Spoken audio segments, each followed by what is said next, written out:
부모들이 자녀에 대해서 관심이 없는 부모는 한 분도 안 계실 겁니다.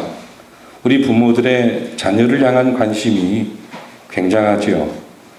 아이가 태어나면 그 아이가 너무 이쁘고 사랑스러워서 보통 이렇게 말합니다. 얘야, 건강하게만 자라다오. 아프지 마오. 그렇게 말하다가 아이가 좀 성장하면 부모들이 가장 많이 하는 말이 있습니다. 그게 뭐냐면 뭘까요, 여러분? 공부해라. 그래서 모든 말에 거의 공부해라라고 하는 이 말이 이 엄마와 아빠의 입에서 많이 나오는 말이에요. 그래서 모든 말에 후렴 구절이 거의 공부해라입니다. 그만 놀고 공부해라. 간식 먹고 공부해라. 그만 자고 공부해라. 만화책 그만 보고 공부해라. TV 끄고 공부해라. 그만 먹고 공부해라. 운동할 시간에 공부해라. 게임 그만하고 공부해라. 또 요즘에는 신앙적으로 그것을 잘 접목했어요. 기도하고 공부해라. 성경 보고 공부해라. 아마 여기 계시는 분들 중에 공부하라고 하는 그 잔소리 듣고 자라신 분들이 혹 있을 겁니다. 그 당시 그 부모가 공부하라고 하는 말이 얼마나 짜증스러우면 아마 여러분들 가운데 이런 생각을 하신 분들이 있을 거예요. 난 나중에 내 자식들에게 절대 공부하라는 말은 안 해야지. 내가 부모가 된 다음에 절대 우리 아이들한테는 공부하라는 말 안 할 거야.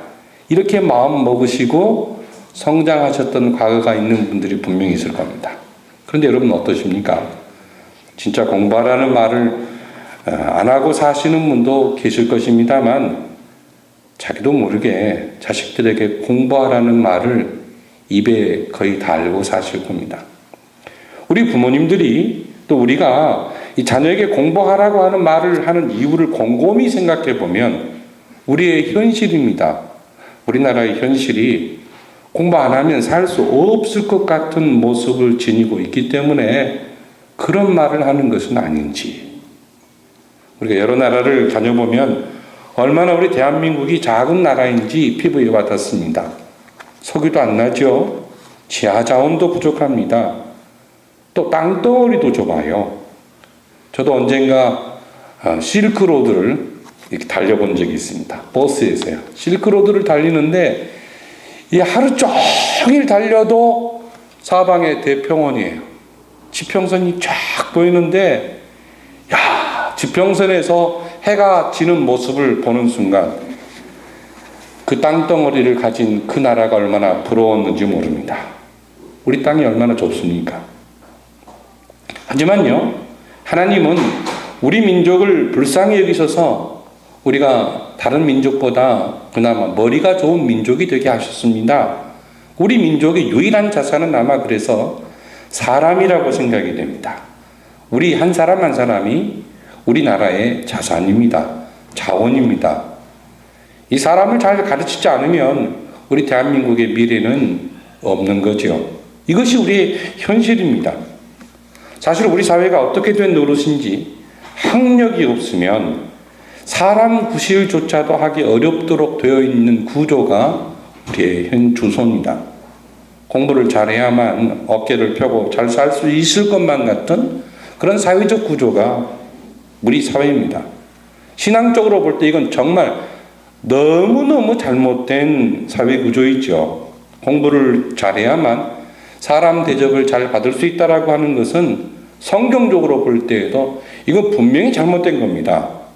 농사를 열심히 지어도 사람 대접을 받고 고기를 잡는 어부도 사람 대접을 받으며 심지어 탄광에서 석탄을 캐도 사람답게 편히 살 수 있는 그런 구조가 절실한 것이 우리나라의 모습입니다. 또한 정석으로 거리를 쓴다 할지라도 어깨를 펼치고 나는 이 지구의 중심을 쓸고 있다라고 하는 자부심을 갖고 사는 그런 나라가 되는 것이 정말 중요하죠.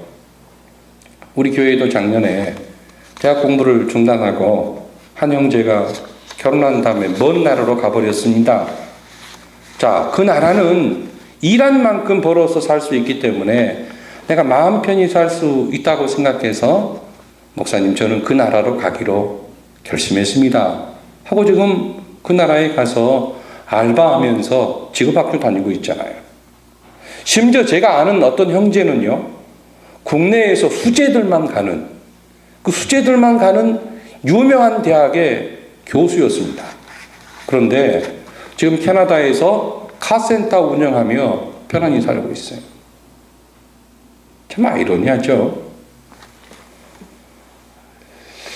얼마나 우리의 현실이 암담하냐면 어느 정도 공부를 하지 않으면 결혼도 하기 힘든 그런 그 현실이라고 하는 거죠. 아니, 공부 잘해서 좋은 학교를 나와도 비빌 언덕이 없이 출발한 사람들 중 많은 분들이 역시 어렵다는 거예요. 직장에서 학력 파괴라고 하는 것이 있지만 그건 극소수 기업에만 있는 것이고, 대체적으로 학력에 대한 그 참 우리 사회의 풍조가 얼마나 대단한가 하는 것을 볼 수가 있습니다. 그런데 말입니다. 여러분, 제가 생각해 보니까 정말 공부 잘하는 그 친구들보다도 잘 살고 있는 분들을 보니까 공부 잘한 친구들보다 오히려 지혜롭게 인생을 사는 사람이 훨씬 더 행복한 것 같다라고 하는 느낌을 저는 요즘에 훨씬 더 많이 경험하고 있습니다.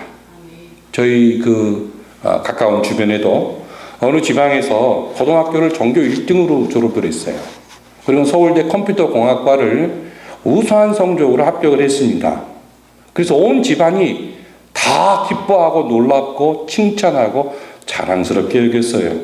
그런데 그 아이가 대학을 졸업한 다음에 지금 어느 소도시에서 물류창고에서 일하고 있습니다.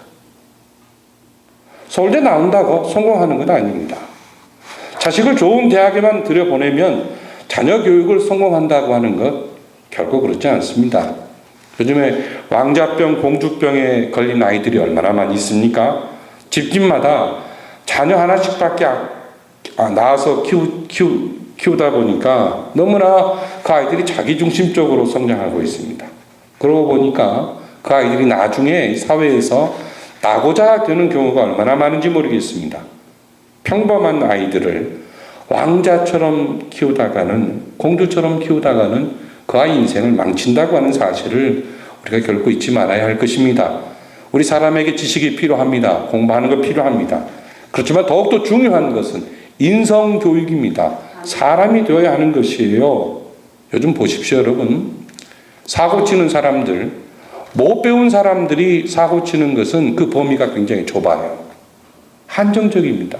근데 많이 배우고 많이 알고 있는 사람들이 사고치는 경우 보십시오. 그 집단을 망쳐버립니다. 그 사회를 망가뜨립니다.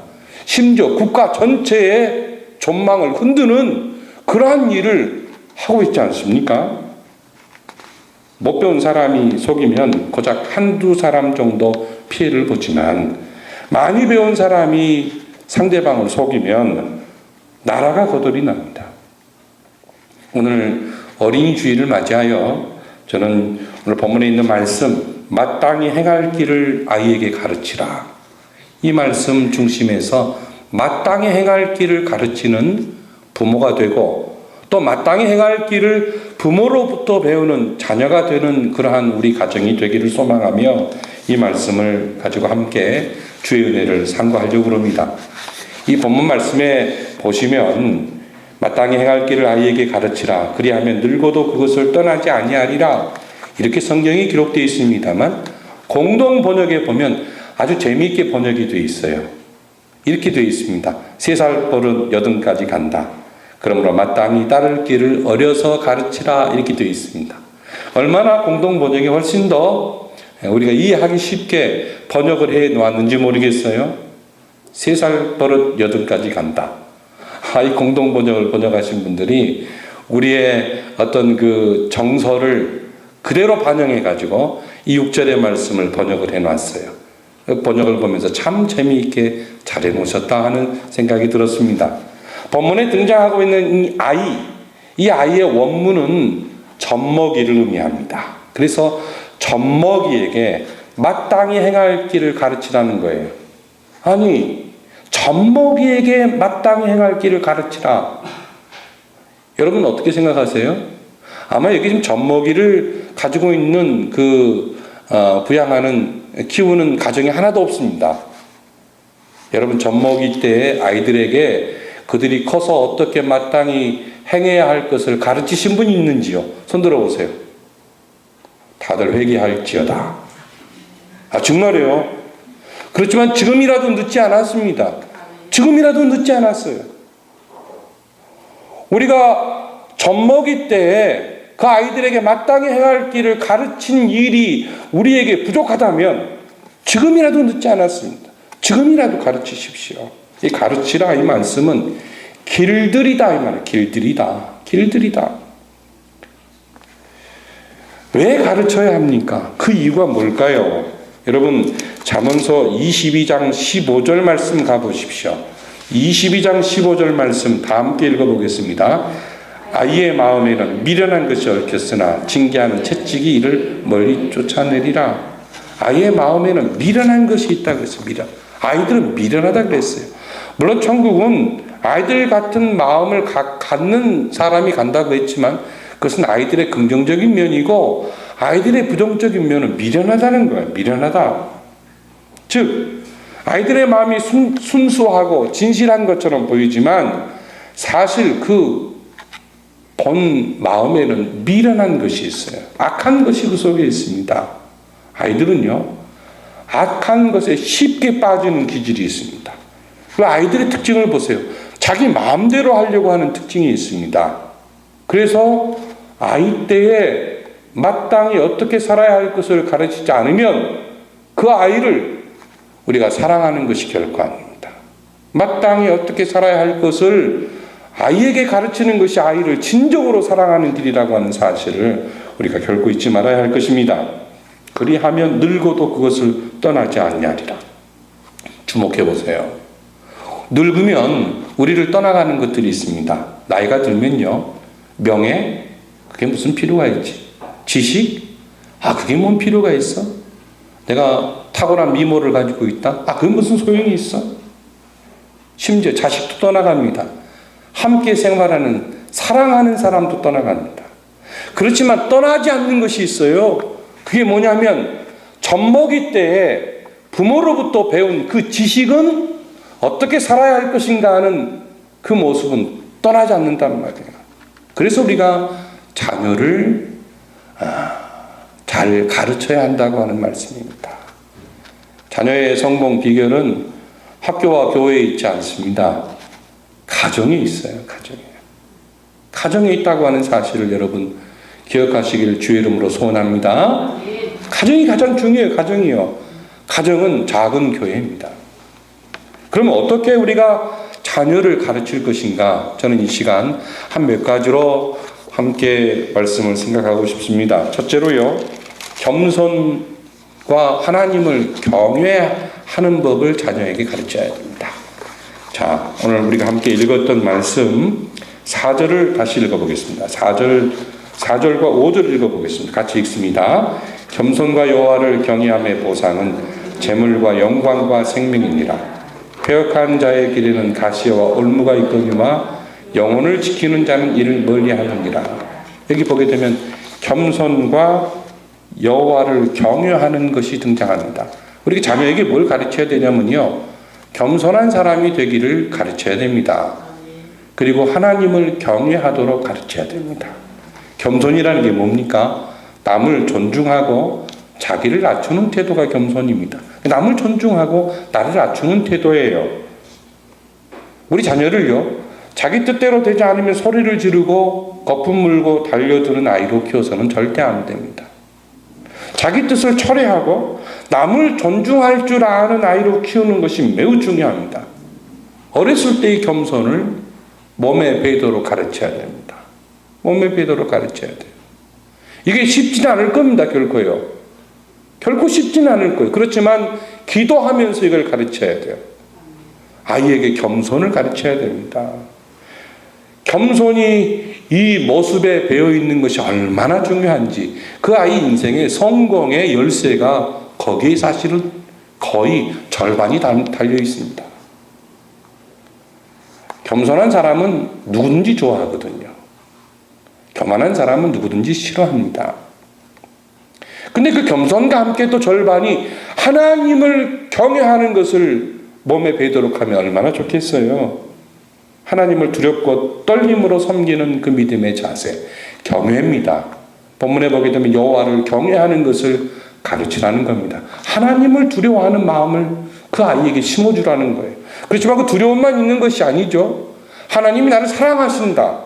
하나님이 너무너무 나를 사랑하시기 때문에 내가 그 하나님을 두려워할 수밖에 없는, 존경할 수밖에 없는 그런 그 아이의 모습으로 부모가 자녀를 키워야 한다는 것입니다. 그래서 잠언서 1장 7절에 보면 여호와를 경외하는 것이 지식의 근본이거늘 미련한 자는 지혜와 훈계를 멸시한다 그랬습니다. 그 말씀을 다시 풀어서 해석해 보면 미련한 사람은 여호와를 경외하는 것을 무시한다 이 말이에요. 하지만 여호와를 경외하는 것이 모든 지식의 근본이라고 하는 사실을 성경은 우리에게 가르쳐주고 있습니다.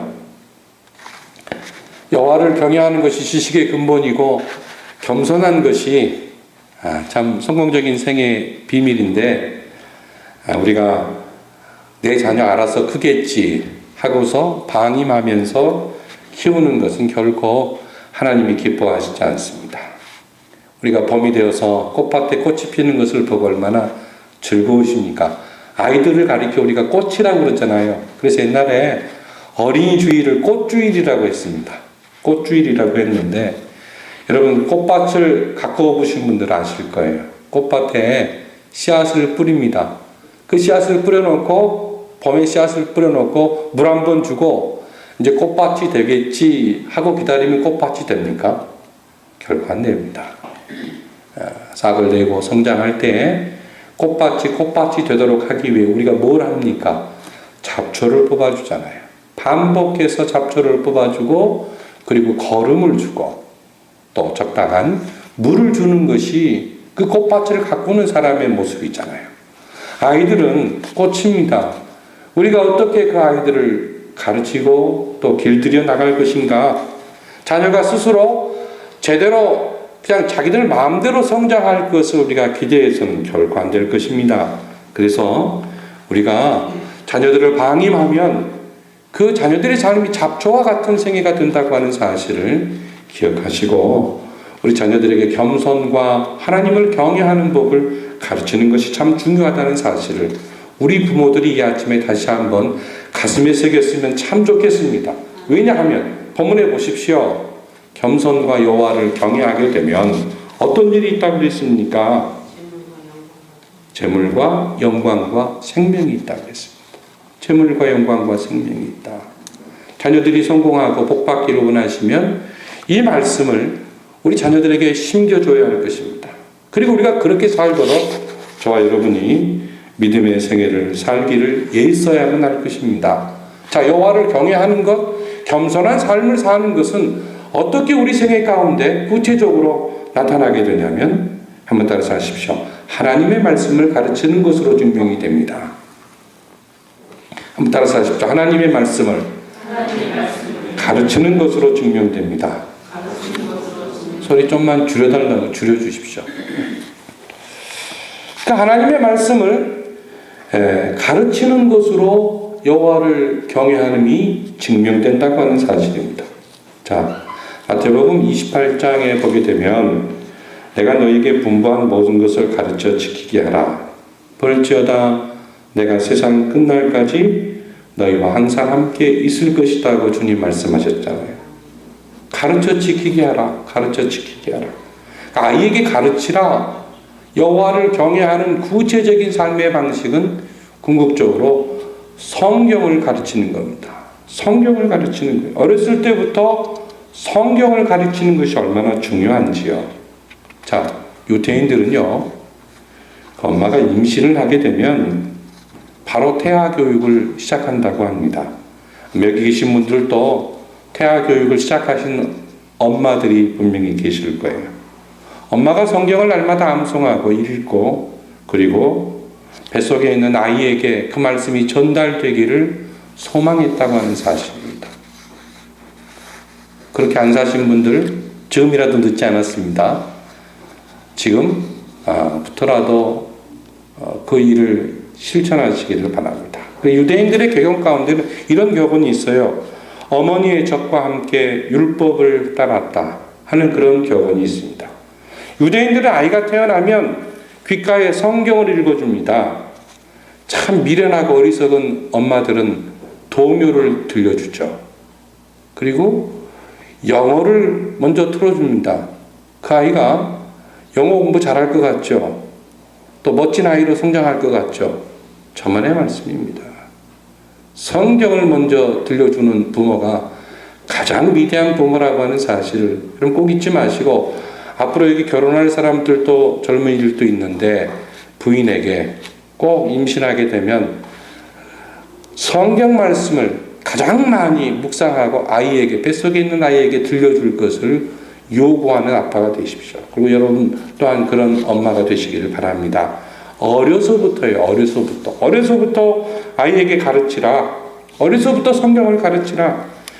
자, 학교에 들어가기 전에 얼마만큼 성경을 접했느냐에 따라서 그의 인생이 결정될 수도 있습니다. 물론 그렇지 않는 경우도 참 많죠. 하지만 믿음의 가정에서 성장한 사람들일수록 그렇다는 그 확률이, 그리고 그런 교육의 결과가 있다고 하는 좀 데이터가 실제로 존재하고 있습니다. 어렸을 때부터 하나님의 말씀을 그 아이의 머릿속에 주입시키는 것, 그리고 그 말씀 따라 살도록 하는 것이 얼마나 중요한지 우리 모두 앞으로 우리의 생애 가운데 우리 자녀들의 그 성공을 통해 체험하면 참 좋겠습니다. 연어라는 게 있잖아요. 연어. 그 강원도에 가면 오대천이라는 데가 있는데, 양양천이라고도 그렇죠. 거기 가게 되면 그 연어들이 올라올 때 연어 축제를 하잖아요. 연어들이 더 올라오는데, 이 동해바다를 가게 되면 동해가 팍 트인 그 동해의 그 바람을 이렇게 호흡하면은 서해에서 맡는 그 냄새와는 좀 달라요. 동해바다의 바람이 훨씬 더 시원한 것 같아요. 서해바다나 남해바다는 좀 짭조름하고 좀 끈적끈적한 기분이 있는데, 동해바다는 그냥 아주 신선하지 않습니까? 그 동해바다에, 그 넓은 바다에 연어 치어들이 바다로 갑니다. 그 넓은 바다로 갔다가 성장해가지고 어떻게 합니까? 연어가 회귀합니다. 돌아와요. 자, 우리가 하나님의 말씀을 아이들에게 가르쳐 주었을 때 그 아이들이 나중에 그 말씀을 붙잡는 생애를 분명하게 살게 된다고 하는 사실입니다. 지금은 몰라도 그 말씀이 가슴 속에 새겨져 있어서 먼 훗날에 그 말씀대로 사는 그런 역사가 우리 자녀들의 생애 가운데 분명히 있다고 하는 사실입니다. 그래서 우리가 자녀들에게 하나님의 말씀을 가르치는 것이 정말 중요합니다. 영어 단어 몇 개 외우는 것 참 좋죠. 수학 공식 몇 개 외우는 것 좋죠. 그렇지만 주의 말씀을 암기하는 것은 더 많은 영어 단어와 더 많은 수학 공식을 외우는 비법이라고 하는 사실, 우리가 잊지 말아야 합니다. 굉장히 중요한 공식이에요. 공식. 정말 공부 잘하는 사람이요, 정말 똑똑한 사람들의 그 탁월한 능력을 가지고 있는 신앙인들의 배우에 보면 성경을 많이 외웁니다. 그 성경을 붙잡고 사는 그런 탁월한 인물들이 이 땅에 얼마나 많이 있는지 모릅니다. 우리가 자녀들에게 뭘 가르칠 것인가요? 한번 따라서 하십시오. 기도를 가르치자. 기도를 가르치는 게 정말 중요합니다. 기도를 가르치는 게 중요해요. 제가 어느 가정에 보니까 그 자녀가 밥 먹을 때 그 아이가 기도를 하는데 암송에서 하는 기도더라고요. 제가 깜짝 놀랐습니다. 그 아이 3살 때 봤는데 한 주 전에 그 만나서 기도했을 때 그 기도와 이번 주에 만나서 기도하는 기도 내용이 똑같아요. 식사 기도였습니다. 그런데 똑같았어요. 그건 뭐냐? 엄마가 자녀에게 기도를 암송시켰다는 겁니다. 아이가 어떻게 기도할 줄 알겠어요? 근데 서너 살 전에 그 아이에게 식사 기도를 암송하도록 반복적인 그 기도의 매뉴얼을 가지고 가르친 거예요. 나중에 5살, 6살 되니까 기도를 응용하기 시작합니다. 그리고 초등학교 들어가니까 더 응용하기 시작해요. 지금 우리 그 자녀들을 키우면서 기도의 매뉴얼을 가지고 있지 않는 가정들이 있을 겁니다. 또 그렇게 살아보지 못한 경험을 가지고 계신 분도 있을 거예요. 회개하는 심정으로 이번 주에 돌아가셔서 내가 자녀에게 주지 못한 기도의 매뉴얼 한번 만들어 보십시오. 식사 기도 매뉴얼. 예? 취침 기도, 기상 기도, 학교 가서 하는 기도, 또 교회에 도착해서 하는 기도. 매뉴얼 한번 만들어 보세요. 그럼 한 보통 10개 안 짜게 될 겁니다. 그리고 우리 카페에다도 좀 올려주세요. 자기 가정별로 그것을 자기 가정의 현실에 맞춰서 그 아이에게 반복적으로 그거를 하도록 주입하는 거예요.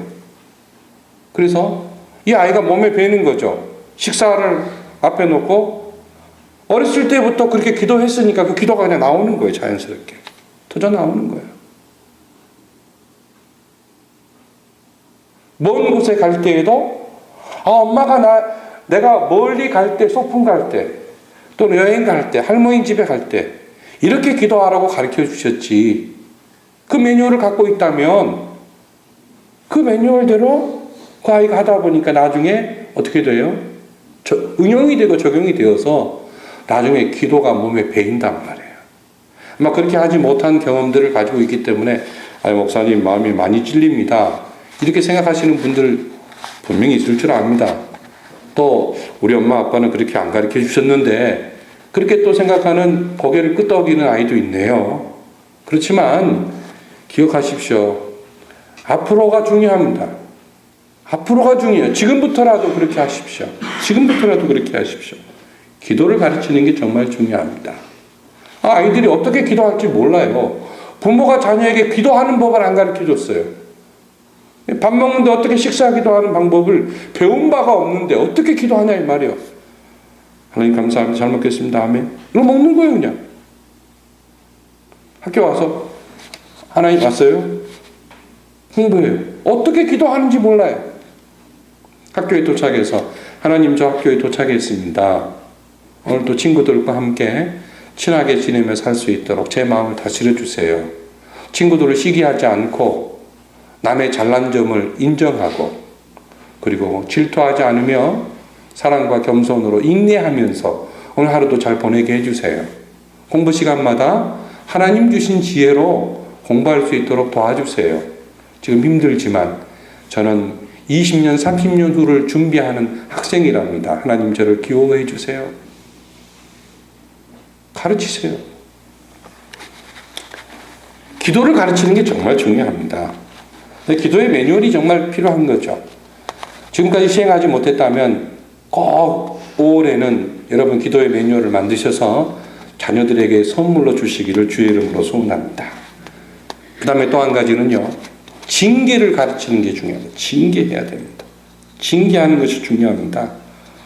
우리 인간은 뼛속 깊은 곳까지 정말 악한 본성이 자리 잡고 있다고 합니다. 아까 우리가 읽었던 말씀 어린아이가 그래서 미련하다고 했잖아요. 무엇이 옳고 무엇이 틀린가를 가르쳐주기 위해서 징계가 정말 필요합니다. 옛날 어느 그 사형수가 한 명 있었는데요. 이 사형수가 교수형을 당하기 전에 부탁을 하게 됐습니다. 제가 마지막으로 어머니 얼굴을 좀 뵙고 싶습니다. 그러자 교도관들이 마지막 가는 길에 엄마를 보고 싶어 하는구나 하고는 엄마를 만나게 해주었습니다. 자, 엄마를 만난 이 사형수가 어떻게 하는가 하는 것을 옆에서 사람들이 지켜보게 되었어요. 그때 이 사형수가 어머니의 어머니 곁에 가까이 가더니만 어머니 귀를 입으로 물어버렸어요. 어머니 귀에 대고 뭐라고 말하는 것이 아니라 어머니 귀를 이빨로 물어버렸어요. 교도관들이 깜짝 놀랐습니다. 그때 사형수가 어머니 귀를 물면서 어머니에게 자극을 주면서 엄마한테 이렇게 말합니다. 제가 오늘 이렇게 사형수로 죽는 것은 다 어머니 때문입니다. 저는 지금도 기억하고 있습니다. 어렸을 때 이웃집에 놀러 갔다가 예쁜 장난감이 있으면 몰래 집어오곤 했는데 그때 어머니는 나를 한 번도 나무라지 않았습니다. 그 뒤 나는 남의 것이지만 내 마음에 드는 것은 수단과 방법을 가리지 않고 집어오게 되었고, 급기야 나중에는 남을 죽이면서까지 내가 원하는 것을 빼앗게 되었습니다. 그리고 엄마 귀를 물어 뜯었다는 그런 유명한 서양의 절의 이야기가 있습니다. 여러분, 징계한다는 것, 이건요, 자녀를 사랑하기 때문에 하는 겁니다. 제가요, 저 뒤에 앉아서 예배드리는 종현이 잘못했다고 지금 몇 때릴 수 없어요. 같이 내가 몇 때린다 그러면 맞짱 뜬다고 덤빌지도 모른다는 그러한 생각이 제 마음속에 무의식 중에 잠재되어 있어서 그러진 않겠죠. 제가 몇 때린다 그러면 쟤는 종아리를 거들 효자입니다. 그렇지만 제 마음속에 무의식이라는 게 쟤 다 컸어. 내가 이제는 매로는 때릴 수가 없는 그 아이야 하는 마음이 굳어 있어요. 매를 때릴 수가 없는 겁니다. 이스라엘 백성들이 잘못했을 때 하나님께서 백성들을 때리셨습니다. 책망하셨습니다. 어려움을 당하고 그들이 그 대적들로부터 핍박을 당한 그 배후에는 늘 이스라엘 백성들이 잘못한 일들이 있었다는 사실, 우리가 구약 성경을 통해 잘 알고 있잖아요. 잘한다 하는 것이 자녀를 잘 키우는 게 아닙니다. 징계하는 것, 이것이 자녀를 가르치는 데 굉장히 중요한 우리 부모들의 지혜로운 믿음의 모습이라고 하는 것을 우리가 결코 잊지 말아야 합니다. 징계해야 됩니다. 감정이 아니라 사랑으로 징계해야만 할 것입니다. 백범 김구 선생의 이야기를 하나 여러분에게 소개해 드리려고 합니다. 그분이 상해 임시정부의 주석으로 있을 때입니다. 하루는 이 김구 선생님의 어머니께서 먹을 것이 없는 그 가난한 그 가정을 꾸려나가시느라 얼마나 고생을 많이 하셨는지 모르는데, 하루는 그 어머니가 시장에 나가다가 먹을 반찬을 준비할 것이 없어서 시장에 떨어진 배추 시래기를 주었습니다. 그리고 그 시래기로 국을 끓였어요. 시래기국을 끓여서 밥상을 차려놓으니까 김구 주석께서 오셔서, 아니 어머니 돈도 없으실 터인데 어디서 돈이 생기셔서 이렇게 맛있는 배추국을 끓이셨습니까? 그러자 어머니가, 아니야, 돈은 없어도 시장에 가서 배추 시래기를 주워다가 내가 이렇게 국을 끓여놨단다. 먹고 힘내렴. 그때 김구 선생께서, 아니 어머니 어찌 이러실 수 있습니까? 제가 그래도 명색이 대한민국을 대표한 임시정부의 주석인데, 주석의 어머니께서 어떻게 시장에 나가셔서 시래기를 주워서 오셔가지고 국을 끓이실 수 있다는 말입니까? 다음부터 그러지 마세요. 김구 선생의 마음속으로 속이 상했던 거죠. 그렇잖아요. 마음이 얼마나 상했으면 어머니한테 그렇게 참 말씀을 드렸습니다. 그랬더니 김구 선생님의 어머니의 안색이 바뀌어지면서, 네 이놈 종아리 거들어, 나라 잃은 백성이 지금 이 순간에도 얼마나 많은 고생을 하고 있는데 주워온 배추 잎으로 국을 끓여 먹으면 체면이 손상되다니, 그런 말이 어디 있느냐 이놈아. 국가주석은 주워온 시래기로 국을 끓이면 설사가 난다더냐, 그런 정신 가지고 어디 독립운동을 한다는 말이냐 하면서 임시정부 주석인 김구 선생의 종아리를 때렸다는 유명한 일화가 있습니다. 유명한 일화가 있어요. 저는 그 일화를 읽고 난 다음에 마음속으로, 야, 정말 어머니도 훌륭하시고 백범 김구 선생님도 훌륭하시구나. 사랑하기 때문에 채찍질을 가한 것이고 훈계한 겁니다. 우리 여기 자녀들이 있습니다만 부모님이 여러분들을 훈계하고 채찍질할 때에는 부모의 약점과 허물을 보시고 부모를 무시하지 마십시오. 여러분들을 사랑하시기 때문에 채찍질한다라고 하는 사실을 기억하고 부모의 훈계를 받는 것이 참으로 중요합니다. 징계하는 것 중요한 거예요. 부모가 자녀를 징계하는 것, 우리 부모들이 꼭 해야 될 일입니다. 그리고 마지막으로요,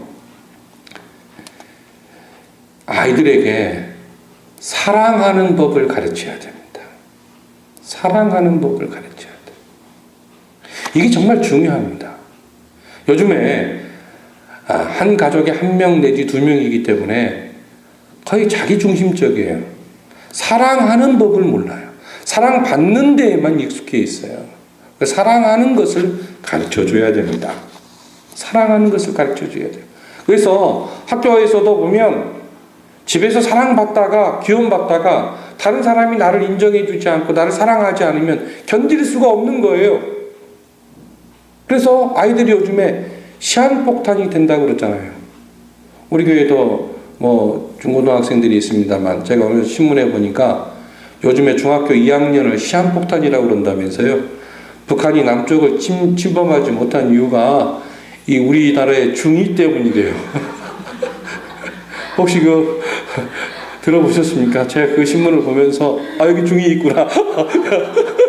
요즘 중2들이 시한폭탄이래요. 옛날에는 고등학생인데 이게 굉장히 점점 낮아지는 것 같아요. 중2들에게 우리가 감사해야 됩니다. 북한이 남침하지 않도록 중2들이 버텨줘가지고. 자, 우리가 사랑만 받고 살잖아요. 그러니까 누가 나 사랑해 주지 않고 나를 인정해 주지 않으면 견딜 수가 없는 거예요. 괴로운 거예요. 사랑하는 것을, 내가 먼저 사랑하는 것을, 내가 먼저 사랑하고 내가 먼저 껴안아주고, 이걸 가정에서 가르쳐야 됩니다. 이것이요, 부부간의 모범을 보여야 됩니다. 부부싸움 자주 하는 가정에서 자녀들은 사랑을 배우지 못합니다. 하지만 부부끼리 분명히 아빠가 잘못했는데도 불구하고 엄마가 아빠를 껴안아주는 가정, 자녀는 사랑을 배웁니다. 분명히 엄마가 철부지처럼 사는데 아빠가 껴안아주는 그 아빠를 통해 또 사랑을 배우는 거예요. 부부간에 자녀가 사랑을 보아야 됩니다. 그런데 부부간에 싸워요. 자녀들이 괴로운 겁니다. 어디서 사랑을 배울 거예요? 어디서 사랑을 배울 거예요? 저도 그런 죄가 있습니다. 자녀들 앞에 싸운 죄가 있어요. 이게 얼마나 큰 죄인지 몰라요. 가능하면 자녀들 앞에서 아빠가 엄마를 포옹해주는 그런 일을 많이 하십시오. 또 엄마가 아빠를 사랑한다고 애교를 부리는 일도 좀 많이 하십시오. 사랑하는 법을 배워야 돼요. 우리 남성들이 상당히 웃네요. 좋으신가 봐. 굉장히 중요한 겁니다. 사랑하는 법을 가정에서 배우지 못하면 자녀들이 공부합니다. 괴롭습니다. 제가 언젠가 경희대 소아암병동에 간 적이 있습니다. 소아암병동에 6살, 5살짜리 아이들인데 백혈병이에요. 암 환자들이에요. 머리가 다 깎였습니다. 근데 거기를 가는데 그 당시 때는 이것보다 살이 좀 더 빠져 있을 당시입니다. 근데 제가 들어갈 때 어떻게 기도했는지 아십니까? 하나님, 산적 같은 목사를 보고 애들이 놀라지 않게 해주십시오. 내가 그렇게 기도했어요. 하나님, 제가 옛날에 30대 초반에 모 교회 갔을 때 청년들이 저보고 KFC에 서 있는 할아버지 같다 그랬습니다. 정말 그랬어요. 그런 인자한 모습으로 제가 아이들을 대하게 해주십시오. 저를 보면서 애들이 웃게 해주시고 저를 보고 푸른 느낌을 갖게 해주십시오. 저 그러고 들어갔어요. 제 인상도 좀, 눈도 좀 아래로 시켜주시고 살이 쪘지만 부드럽고 인자한 모습을 갖게 해주십시오. 아이들이 저를 보고 사랑스러운 마음을 갖게 해주십시오. 그러고 갔어요. 근데 들어갔는데 소아암병동에 그 5살짜리 6살짜리 아이들이 쫙 있잖아요. 가슴이 뭉클해지는. 근데 거기서 일하는 그 의사들과 간호사들과 봉사자들을 보는 순간 다 천사들이 있어, 천사들. 그 아이들을 껴안고 이렇게 있는데 한 사람도 찡그리지 않아요. 얼마나 천사처럼 껴안지. 여러분, 의사들이요, 조사한 결과가 있답니다. 아무리 좋은 시설에서 아이들을 참 요양시키고 치료해 주어도 하루에 한 번 이상, 몇 번 이상 그 아이를 껴안아주고 허그해주지 않으면 그 아이 죽는데요.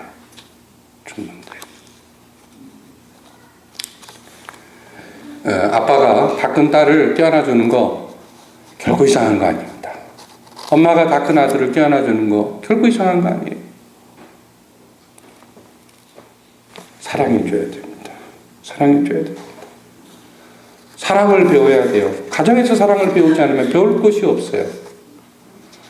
말씀을 정리하겠습니다. 마땅히 아이들에게 행할 길을 가르치는 것 참 중요합니다.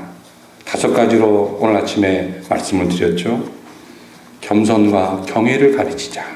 2번째 성경을 가르치자. 3번째 기도를 가르치자. 그리고 4번째 징계를 가르치자. 5번째 사랑을 가르치자는 겁니다. 그 성경 전체에 보게 되면 더 많은 것들도 있습니다만 이 아침에 잠언서에 등장한 우리가 자녀를 어떻게 가르칠 것인가 하는 이 부분들을 함께 나눴습니다. 과거에 우리가 아이들 젖먹이 때 그렇게 하지 못한 죄가 저한테도 있고 여러분에게도 분명히 있을 겁니다. 지금이라도 늦지 않았습니다. 아이들이 더 크기 전에 우리 자녀들을 하나님의 말씀 안에서 성장하도록 믿음의 본을 보이시고 그 자녀들을 키우시기를 예수님의 이름으로 소원합니다.